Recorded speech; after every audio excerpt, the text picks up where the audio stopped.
Hey, Denisha. What's Hi, going on? Ian. We finally get to do this. I know, I'm so excited. It's about time. Fly Incorporated. I'm rocking it. How did you come up with this? Where did this all start? And where do you see First Love Yourself Incorporated going? But let's start at the beginning. Maybe not with your story per se, but that after point where you're like, what, something about my story, something about my lived experience can resonate for others. Yes. When I first started using Fly, it was like after my divorce, 6 years ago, which I left my ex-husband due to domestic violence. And I used to kind of try to love myself. I used to post selfies of myself because I really did not like anything about myself. So I would post and I would put, first love yourself, like you gotta love yourself. And I've always been told you can't love anybody else if you don't love yourself. So I used to put pictures of myself, Fly, and first love yourself.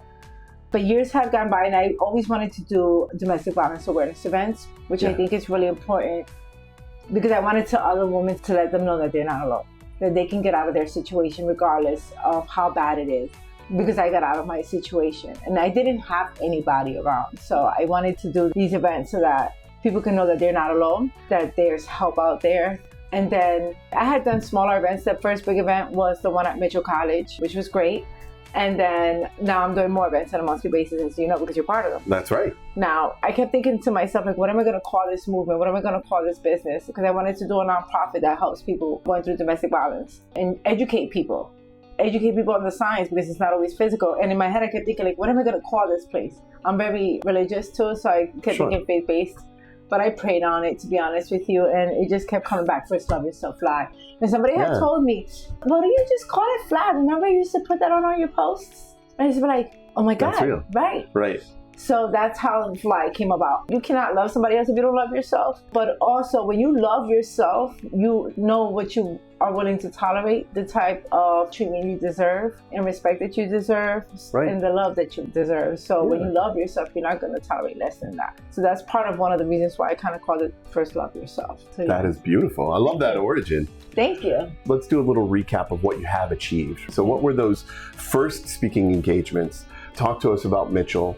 Talk to us about expanding the bench and then what we were able to pull off just a couple days ago. So again, one of the reasons why I did this event, why I came up with this event is something that I wanted to bring awareness. I also wanted people to understand that the way that I do the event, as you know how it goes, so that people never know who's sitting next to you. You never know who the person sitting next to you, what they've gone through, to help people see that, you know, everybody goes through stuff and not to be so judgmental, so harsh.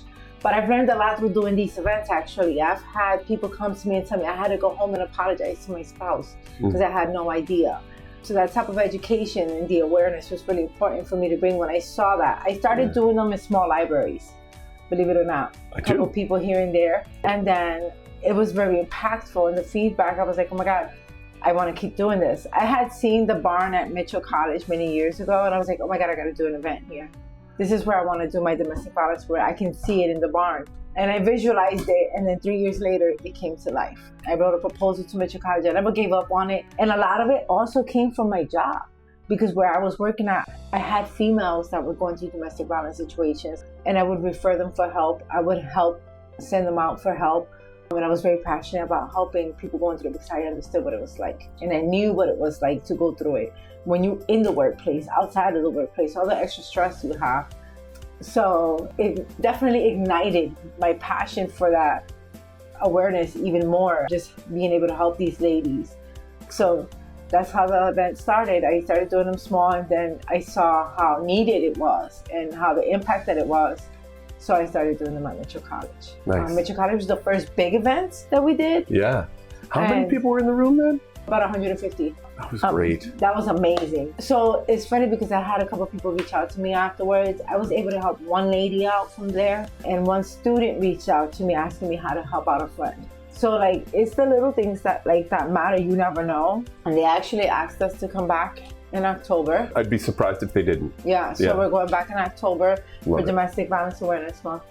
My goal with this, and I'm passionate to take this to every college I can. I want to take it to every college, every institution, every high school. Because I think a lot of these kids, they go into these relationships, they leave their parents, they don't understand what a real relationship looks like, or sometimes a healthy, depending based off how you grew up too.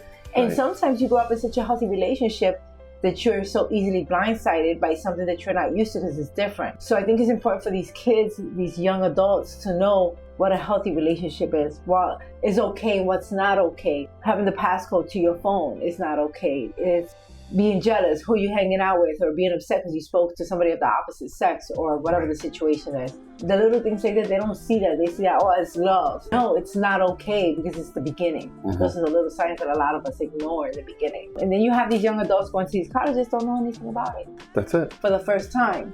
And I think it's important to educate them so they know. So they don't get into these situations. Not only that, also for the person who may possibly commit it, because they may not even realize, oh my God, I behave like this and this is not okay. Maybe I need help. Yeah, there are ways that just being male, I've been socialized to be and behave that do not align with my values. But it took me time, it took me exposure, it took me hearing from women and creating safe space for the women in my life for them to talk to me about, hey, this feels wrong when you do this, or when you say this, or when this is the situation. And so I could see it third person happening for them, or if it did in their dating relationships and how they dealt with it or didn't. But then I could recognize for myself what I needed to change. So it was twofold. Of course, I first needed to heal. Of course, I first needed to be in a place where I was recognizing that I didn't need to treat others the way I want to be treated. I needed to treat others the way that they need to be treated. Your experience as a woman, your experience as a minority, your experience as transsexual, whoever I'm dealing with is different than mine. Yes. And so what they need in this world and what they need from me is different. But that's not, I was socialized to believe whatever would be good for me would be good for someone else. That's a very narrow view of the world. And every situation is different. Every case is different. As you've heard, even in the stories that we tell, like every single one of us on the panel are so different with our stories. But again, I think it's important for everybody to hear the different situations, the different stories, that it can happen to both men and female, to anybody. It doesn't matter your sex, your gender, it doesn't matter who you like. It can happen to you. And I just want to bring awareness. I just want it to stop. More and more I hear every day through these young adults. Even in my church, they give testimonies every week. And you hear people all the time, stuff going through domestic violence. They've had to get out of a tough relationship, or even in college. Young adults in college going through it. I hear their testimonies all the time, and it just breaks my heart, because this is something that needs to be taught, not just in colleges, but also in high school as well. And even, be careful, even in middle school, you have these kids that grow up in broken homes, and then they're taking this into their relationships. They're not healing from those broken homes or from their past traumas. Well, they don't know any different. Right, and it's not their fault. So these are things that need to be taught in school, is my opinion. I feel like it should be brought to every school. And my goal with Fly Movement is to pretty much bring it to every college in the United States, every college around the world if I can, to speak to young adults. Not just young adults, even grown men and women. I'm telling you, I had grown men come to me and tell me after the event, I had to go home and apologize to my wife. I didn't know how I spoke to her like that. Because it's not just physical. It's a lot of little aspects. There's financial abuse, there's mental abuse, verbal abuse, the controlling, the manipulation. It's so much to it. It's not just physical. You're absolutely right. And so looking at the vision for the future of Fly, what is it that you hope to offer to you're talking about colleges, you're talking about high schools. I know not everyone completes high school, but not everyone goes to college. So how do we make sure, and how do we reach those folks who were disconnected youth? What is the venue there? And then how do you want to show up for college and high schools? Again, you have to start in high school. You have to start from the beginning. Even in middle school, it's okay to talk about these subjects. They're already talking about sex education in elementary school, for crying out loud. Why not talk about healthy relationships as well as they grow up, you know? I think it's important for people to realize healthy relationships. Sometimes they may realize that they need treatment, that they need help, or that maybe they grew up in a home, or maybe they grew up seeing something that they thought at one point was a norm, and now they realize this was not normal for me to see this growing up, and I can't behave like this. Because I've heard stories like that when they come to me. It's a pandemic. I call domestic violence the silent pandemic, because it's a pandemic that nobody talks about. Nobody does anything about it. There's so much stuff going on. And even with the system, it's just so much stuff. We wait to do something about it until someone's dead, until you see it on the news or something. Why wait? Why do we have to go through that before something gets done about it? We're all humans. I think it's treating people humanly. Right, to begin with. Yeah, so I just think it's important to educate. Education is one of the biggest parts. Doing workshops, whether it's doing educational workshops for some of the college students. Right. I've gone in and spoken to the students at Eastern. I'm actually going back and speaking to some of their students on intimate partner violence relationship. And I'm also going in, I've spoken to like people who work in the court systems and who try these cases to see certain sides and to see behaviors. So I've done workshops on the panels for that as well. And for people working with DCF so that they can see what it is and what some of us go through even getting out of it. Because just when you're out of it, it's still a process. I think you're absolutely right, because one of the things that I've heard you and others in our group talk about is the DCF involvement and how it becomes a risk for mothers to get out of their domestic situation, which is violent and abusive, because they might lose custody of their kids. Well, it just happened recently. So I had a young lady reach out to me. I have people that reach out to me from left and right, or sometimes they get referred to me. But this one lady was referred to me. She was with an older man. They have a baby, about a year, 18 months old. She did not own the apartment. He owns the apartment. The apartment is in his name. He pays all the bills. He's the older one. She takes care of the kids, and that's pretty much it. But he's very abusive, physically abusive. The police came out to the house, and they can visibly see her bruises. But guess what? DCF came, and because the apartment is not in her name, it's in his name, he can stay.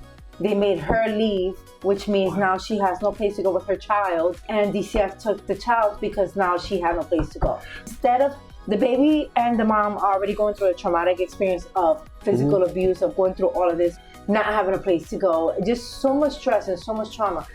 Instead of separating them two, why not try to help them to find a place where they can be together and help them? Because you're just adding to the trauma. Now you're separating the baby from the mom that he needs the most. The mom is going through it, hurting. She's doing the best that she can to get out of the situation for the baby. And you're hurting her. You're penalizing her for it. That's exactly right. You're penalizing her for trying to get out of an abusive situation. Think about it. It impacts everybody, because if you have this child in an abusive situation, they're seeing that. They can either continue with abusive patterns themselves or accept abusive patterns, or Lord knows where they can go with this. So yes. So there are just a lot of avenues where this conversation needs to happen, where this level of advocacy, I'll say, and storytelling, because it is not just about the event and the abuse and the relationship. It's everything peripheral to that. So we could talk about recovery. We could talk about post-incarcerate and re-entry, how that impacts this story. We can talk about, of course, the DCF involvement and custody issues. So often, the children in our lives are our consciences. In your story, where your children said, let's leave Dad. We don't need to be there. But it was a truth you needed to hear. Had my kids not told me that I don't know, I probably would have stayed until they left to college. But I thought I was doing the right thing. Yeah. And I still feel guilty to this day, because I'm healing from that part right there. Still, it's a work in progress. That's it. Absolutely. There are just so many avenues and so many audiences that need to hear this. And I'm excited to bring that. I'm excited to be a part of this. When you talk about the curricular piece, some of our stories and aspects of our stories, I don't think are going to be widely thought acceptable for middle school audiences. But the important teachings from it of talking about consent, talking about being clear about your boundaries and maintaining your boundaries. Who are those safe people that you can be around? And teaching them what it's like to be treated the right way. How you treat people and how you're expected to be treated as well. As a young child, it's also really important. And again, you modify these workshops based off the age group that you're, or based off the audience that you have, because you want to make sure that it's appropriate for the audience. But with these young adults, I think, especially even if you get into a middle school, it's important to do some workshops where you're teaching them what's healthy, what's not, boundaries, what's okay to say, what's not okay to say in a relationship, the things that are okay to do in a relationship. You know, these kids, especially now with the social media, even my daughter. Oh, cyberbullying. Yeah. Well, my daughter experienced some storm when she went to college. Her first boyfriend, fortunately, ended up being abusive and controlling and taking over her phone, her social media, where he changed all her passwords. So he had the passwords, and she couldn't even watch a show on there that had a man on it, because he did not like that. Like this little things, but these are the things that these young girls, they think, oh, he loves me. No, it's not okay.